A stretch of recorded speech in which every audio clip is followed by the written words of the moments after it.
अस्सलाम वालेकुम वरहमतुल्लाहि वबरकातुहू। नाज़रीन तुसीं वेख रहे हो हसदा पाकिस्तान टीवी इंटरनेशनल ते अज के प्रोग्राम तुहानूं एक मौलाना साहब की तकरीर सुनाने। तकरीर सुनो जरा। मैं ननकाने तकरीर कर गया, मैं उन्होंने आख्या यार इतने सिख बड़े रहिंदे ने, कदी उन्होंने दीन की तबलीग की जे इस्लाम। उन्हें आख्या जी एक बार असीं टीचर सारे ना टीचर साहब उस्ताद रल के असीं चले गए, असीं सिखां दे बाबा साहब बंदे नूं बिठाया, असीं उन्हें दीन इस्लाम की दावत दी ते उन्हें साड़ियां सारियां बड़े आराम नाल सुनियां ते सुन के उन्हें सानूं इक्को गल आखी। उन्हें आख्या सुबह आपां जी करने आ, तुहाडीआं दुकानां भी चैक करने आ ते असीं आपदियां दुकानां भी चैक करने आ, जे 2 नंबर माल निकले साड़ियां दुकानां अंदर ते असीं तुहाडे नाल रल जांगे, जे निकलिया तुहाडीआं दुकानां तुहानूं साडे नाल रलना पैना। वो कहता यकीन जानो असी नीवें नीवें होके निकल गए, असी सारे ही आ गए, क्योंकि सानू पता है मुसलमान ठगी मारन तो बाज नहीं आता। मुसलमान दोन हाय अल्लाह दी कसमें उन्हां सिखां दियां गल्लां ने दिल ते सट मारी। की गल है जे बेकदर 2000 घट कमा लेगा की होएगा? और मुसलमानों पैसा ही कमान ते लगे हो, थोड़ा जा किरदार भी कमा लो, थोड़ा जा अखलाक भी कमा लो। काफर कहते मजबूर है कि 2 नंबरी कर दे ते मुसलमान कर दे, झूठ बोल दे ते मुसलमान बोल दे। वज़ा में तुम हो नसारा तो तमद्दन में हुरूज, ये मुसलमान है जिन्हें देख के शर्माए यहूद। तौबा अस्तगफार। यह देखो ओ मौलाना साहब दसते रहे ने कि उन्हें वेख्या कि इत्थे काफ़ी सारे सिख ने ते ओ ऐसा करिए कि ओ सिखां नूं असीं ना तबलीग करन जाया करिए कि उन्होंने तबलीग करके ते असीं ना मुसलमान कर लईए। ठीक है। वो ननकाना साहब वो कहते कि असीं गए हैं सिखां तबलीग करन लई ते उलमा गए ने ते उन्होंने जाके जो उन्होंने तबलीग की उन्होंने बड़े प्यार नाल गल्लां बातां सुनियां, सारियां सुन के उन्होंने आखिर ते यही कहा है कि ऐसा करने इलाके दियां इत्थे जिहड़ियां दुकानां ने सिखां दियां दुकानां ते भी जाने ते जाने मुसलमानां दी दुकानां दे उत्ते भी जाना, ते जे मुसलमानां ने मिलावट कीती होई ते ओ फिर तुसीं साडे नाल रल जाना ते सिख हो जाना, ते जे सिखां ने मिलावट की होई तो असी तुहाडे नाल रल जांगे। ते यह गल सुन के ते ओ मुसलमान कहंदे ने कि जिहड़ा ग्रुप गया सी तबलीग करन लई उन्होंने आराम दे नाल उत्थों कंन लपेटे ने ते निकल आए ने। यह हालत है। ते एक यार मैंने बजुर्ग का वाकया मैं अगे बहुत सारी वीडियो सुनाया वे कि एक बजुर्ग इसे तरह कोई तबलीग करन चला सी बंदा, ते उन्हें क्या बजुर्गों मेरे लिए दुआ करना कि मेरी तबलीग जिहड़ी ना कामयाब होए। ते उन्हें बजुर्गों ने यही उन्होंने कहा कि गल है भी कोशिश यह करना कि तुहानूं मूँहों बोल के तबलीग न करनी भी, तुहाडा अमल ऐसा होना चाहिए है। तुहानूं वेख के लोग पुछण के तुहाडा किरदार वेख के पुछण के तुहाडा की धर्म है की मजहब है, तो फिर तुहाडे ते ईमान लैके आउण, मतलब तुहाडे नाल रल जाण, मुसलमान हो जाण। ते यह सूरत हाल है कि इंतहाई अफसोस कि जिन्नी भी मिलावट वाली चीज़ां अज मेरे पाकिस्तान च मिलदे, जिन्होंने असीं काफर मुल्क कहने, काफर कहंदे होए मेलियां विच मजलिसां दे विच ते ओ इज्तिमावां दे उत्ते ते ओ असीं थकदे नहीं हैगे। ते उन्हां दे वेखो ते उन्हां दी कदी इन्हां चीज़ां दे विच मिलावट नहीं हुंदी। इत्थे तुसीं दुध वेखो, दुध वेचदे जेहड़े ओह खालस दुध नहीं कहणगे, जेहड़े दवाइयां वेचदे ने ओह कहणगे नहीं असली दवाइयां, मगर असली दवाइयां होणगियां। ओह खालस दुध कह के नहीं वेचणगे बल्कि वेचदे खालस ने। इस तरह शहद खालस, साडे उत्थे शहद भी खालस लिखिया हुंदा है, शहद भी खालस ही हुंदा। दवाइयां दे उत्ते लिखिया हुंदा है दवाइयां खालस, ओह मतलब दवाइयां भी जाली हुंदियां ने।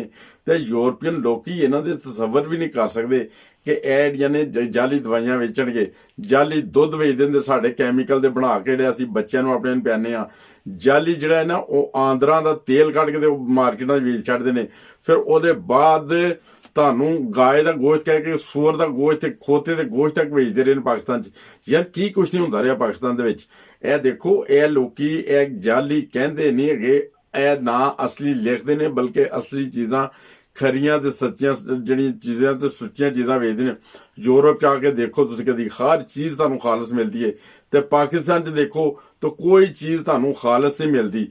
तो इस तरह ही उन्हें जो दसिया ना कि असें ऐसा उन्होंने तबलीग वगैरह की है, तो उन्होंने बड़ा मतलब चुप करके सुनते रहने। आखिर ते आके जो उन्होंने छोटी जी गल की है, इत्थे असीं तुहाडीआं दुकानां ते भी चल जाने ते दुकानां अपणियां ते भी चल जाने। ठीक है, जिन्हां दा सौदा जे साडा सौदा नकली होया तो तुहाडे नाल मिल जांगे, जे तुहाडीआं दुकानां तो नकली मिलिया तो साडे नाल मिल जाना। तो इन्ना सुन गई उथों मौलवियां दी जिहड़ी सारी टीम उठ के चल गई है। मैं तुहानूं यह अपनी जिंदगी दे सिर्फ पाकिस्तान का एक छोटा जिहा वाक़या तुहानूं दसना कि उत्थे हर काम जाली ऐसा वेचदे ने। हर काम दे विच मैं उस वेले मेरी तकरीबन उम्र होएगी तकरीबन 15-16 साल उम्र होएगी। मैं रेलवे स्टेशन ते गया वां, उत्थे कोई मुसलमान ही होना है ज़ाहिर है। ਉਹ ਮਾਲਟੇ ਵੇਚਦਾ ਪਿਆ ਸੀ। ਮਾਲਟੇ ਉਹਨੇ ਲਾਏ ਸੀ, ਮਿੱਠੇ ਲਾਏ ਸੀ, ਨਾਲ ਮਿੱਠਿਆਂ ਦਾ ਜੂਸ ਲਾਇਆ ਸੀ। ਉਹ ਕਵੇ ਹੋਕਾ ਲਾਵੇ ਮਿੱਠਾ 5 ਰੁਪਏ, ਮਿੱਠਾ 5 ਰੁਪਏ, ਮਿੱਠਾ 5 ਰੁਪਏ। ਗਰਮੀਆਂ ਦਿਨ ਸੀ, ਮੈਨੂੰ ਪਿਆਸ ਲੱਗੀ ਸੀ, ਤੁਹਾਡਾ ਭਰਾ ਉੱਥੇ ਗਿਆ, ਮੈਂ 3 ਗਲਾਸ ਪਾਣੀ ਦੇ ਉੱਥੋਂ ਪੀ ਲਏ ਮਿੱਠੇ ਦੇ। ਉਹ 3 ਗਲਾਸ ਪਾਣੀ ਦੇ ਪੀਤੇ, 15 ਰੁਪਏ ਕੱਢ ਕੇ ਦਿੱਤੇ। ਉਹ ਕਹਿੰਦਾ ਇਹ ਕੀ ਭਾਈ? ਮੈਂ ਕਿਹਾ 15 ਰੁਪਏ 3 ਗਲਾਸਾਂ, 5 ਰੁਪਏ 5 ਰੁਪਏ ਤੂੰ ਰੌਲਾ ਪਾਇਆ। ਉਹ ਕਹਿੰਦਾ 5 ਰੁਪਏ ਦਾ ਮਿੱਠਾ ਵੇ, ਗਲਾਸ 10 ਰੁਪਏ ਦਾ ਜਾਂ 15 ਰੁਪਏ ਦਾ। ਉਹਨੂੰ ਉਹ ਫਿਰ ਮੇਰੇ ਨਾਲ ਲੜਨ ਨੂੰ ਪਵੇ ਤੇ ਮੈਂ ਫਿਰ ਉਹਨੂੰ ਪੈਸੇ ਦੇ ਕੇ ਉੱਥੋਂ ਜਾਨ ਛੜਾਈ। ਉਹ ਮਿੱਠਾ ਜਿਹੜਾ ਹੈ ਨਾ, ਉਹ ਜਦੋਂ ਮੈਂ ਉਹਦੇ ਕੋਲ ਗਲਾਸ ਵਗੈਰਾ ਪੀ ਲਏ ਨੇ, ਪੈਸੇ ਲੈਣੇ ਨੇ, ਉਹ ਨਾਲ ਫਿਰ ਉਹਨੇ ਰੌਲਾ ਪਾਤਾ ਮਿੱਠਾ 5 ਰੁਪਏ ਦਾ, ਮਿੱਠਾ 5 ਰੁਪਏ ਦਾ। ਨਾਰਮਲ ਗਲਾਸ ਲੱਗਾ ਸੀ ਮਿੱਠਾ, ਗਲਾਸ 5 ਰੁਪਏ ਦਾ, ਜੋ ਵੀ ਹੈ। ਅਲਬੱਤਾ ਉਹਨੇ ਮੇਰੇ ਨਾਲ ਧੋਖਾ ਕੀਤਾ। ਉਦੋਂ ਮੈਂ ਛੋਟੀ ਉਮਰ ਸੀ ਮੇਰੀ। ਇੱਥੇ ਹੁਣ ਥੋੜ੍ਹੇ ਦਿਨ ਪਹਿਲੇ ਦੀ ਗੱਲ ਹੈ, ਮੈਂ ਸੌਥਹਾਲ ਗਿਆ ਆਪਣਾ ਟੈਲੀਫੋਨ ਸਹੀ ਕਰਾਉਣ ਲਈ। ਉਹਦਾ ਡਿਸਪਲੇ ਟੁੱਟਾ ਸੀ। ਹੁਣ ਡਿਸਪਲੇ ਟੁੱਟਾ ਹੈ ਤੇ ਉੱਥੇ ਮੈਂ 2-3 ਮੁਖਤਲਿਫ ਦੁਕਾਨਾਂ ਤੇ ਗਿਆ ਵਾਂ। ਸੁਨਤ ਹੀ ਹੈ ਕਿ ਤੁਸੀਂ ਐਸਾ ਕਰੋ, ਜਦੋਂ ਤੁਸੀਂ ਕੋਈ ਮਾਰਕੀਟ ਜਾਂਦੇ ਹੋ ਤੇ 2-3 ਮਾਰਕੀਟਾਂ ਦੇ ਰੇਟ ਤੁਸੀਂ ਪੁੱਛ ਲਓ। ਮੈਂ ਇੱਕ ਮਾਰਕੀਟ ਦੀ ਦੁਕਾਨ ਤੋਂ ਪੁੱਛਿਆ ਕਿ ਕਿੰਨੇ ਦਾ ਡਿਸਪਲੇ ਪਾ ਦਿਓ ਜੀ। ਉਹ ਕਹਿੰਦਾ ਜੀ ਅਸੀਂ ਤੁਹਾਨੂੰ ਪਾ ਦਵਾਂਗੇ 35 ਦਾ। ਦੂਜੇ ਕੋਲੋਂ ਗਿਆ, ਕਹਿੰਦਾ 55 ਦਾ।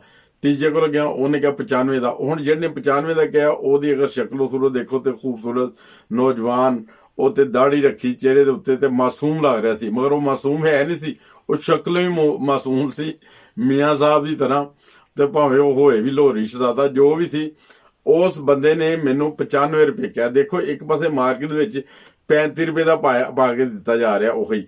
ਦੂਸਰਾ 35 ਦੂਣਾ 70, ਡਬਲ ਕੀਮਤ ਲਾ ਲਓ, ਡਬਲ ਟ੍ਰਿਪਲ ਵੀ ਲਾਓ।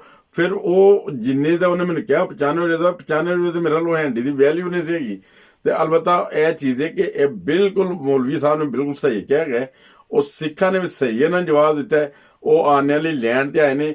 ਇਹ ਕੋਈ ਚੀਜ਼ ਦੇਖੋ, ਅਸੀਂ ਮੁਸਲਮਾਨ ਹਾਂ, ਸਾਨੂੰ ਤੇ ਅੱਛੀਆਂ ਤੇ ਖਾਲਸ ਸਸਤੀਆਂ ਤੇ ਮਿਆਰੀ ਚੀਜ਼ਾਂ ਵੇਚਣੀਆਂ ਜਿਹਦੀਆਂ ਜ਼ਮਾਨੇ ਦੇ ਵਿੱਚ ਤਾਂ ਕਿ ਸਾਡੀ ਇੱਕ ਪਹਿਚਾਣ ਹੋਏ। ਮਗਰ ਬਦਕਿਸਮਤੀ ਦੇ ਨਾਲ ਅੱਜ ਜਿਹਦੇ ਨਾਮ ਦੇ ਨਾਲ ਮੁਸਲਮਾਨ ਲੱਗਦਾ ਹੈ, ਉਹ ਠੱਗੀ ਲੈਣ ਦੇ ਚੱਕਰ ਹੁੰਦਾ ਤੇ ਉਹੀ ਮੌਲਾਨਾ ਸਾਹਿਬ ਕਹਿ ਰਹੇ ਨੇ। ਠੀਕ ਹੈ, ਇਹਦੇ ਨਾਲ ਹੀ ਅੱਜ ਦਾ ਪ੍ਰੋਗਰਾਮ ਖਤਮ ਕਰਨੇ ਆ। ਮਿਲਾਂਗੇ ਕਿਸੇ ਹੋਰ ਛੋਟੇ ਜਿਹੇ ਪ੍ਰੋਗਰਾਮ 'ਚ। ਛੋਟੀ ਸਾਡੀ ਵੀਡੀਓਜ਼ ਹੁੰਦੀਆਂ ਨੇ, ਵੇਖਿਆ ਕਰੋ, ਇੰਜੋਏ ਕਰਿਆ ਕਰੋ। ਤੇ ਅਸੀਂ ਜਿਹੜੇ ਜ਼ਮਾਨੇ ਦੇ ਵਿੱਚ ਜਿਹੜੀਆਂ ਛੋਟੀਆਂ ਮੋਟੀਆਂ ਬਾਰੀਕੀਆਂ ਹੁੰਦੀਆਂ ਨੇ, ਉਹ ਜਿਹੜੀਆਂ ਪਚੀਦੀਆਂ ਹੁੰਦੀਆਂ ਨੇ, ਜਿਹੜੀਆਂ ਲੋਕੀ ਜਿਹੜੀ ਠੱਗੀਆਂ ਲਾਉਂਦੇ ਨੇ ਜਾਂ ਲਾਉਣ ਦੀ ਕੋਸ਼ਿਸ਼ ਵੀ ਕਰਦੇ ਨੇ, ਅਸੀਂ ਉਹਦੇ ਨਾਲ ਦੀ ਵੀ ਇਨਸ਼ਾ ਅੱਲਾਹ ਤਾਲਾ ਵੀਡੀਓ ਤੁਹਾਡੇ ਸਾਹਮਣੇ ਲੈ ਕੇ ਆਉਂਦੇ ਰਹਾਂਗੇ। ਤੇ ਇਸੇ ਤਰ੍ਹਾਂ ਆਪਣੇ ਭਾਈ ਦਾ ਸਾਥ ਦਿੰਦੇ ਰਿਹਾ ਕਰੋ। ਸਾਡੇ ਚੈਨਲ ਨੂੰ ਸਬਸਕ੍ਰਾਈਬ ਵੀ ਕਰਦੇ ਰਿਹਾ ਕਰੋ, ਸ਼ੇਅਰ ਵੀ ਕਰਦੇ ਰਿਹਾ ਕਰੋ। ਤੇ ਜਜ਼ਾਕੱਲਾ। ਅਸਲਾਮ ਅਲੈਕੁਮ ਵਰਹਿਮਤੁல்லாਹਿ ਵਬਰਕਾਤੁਹੂ।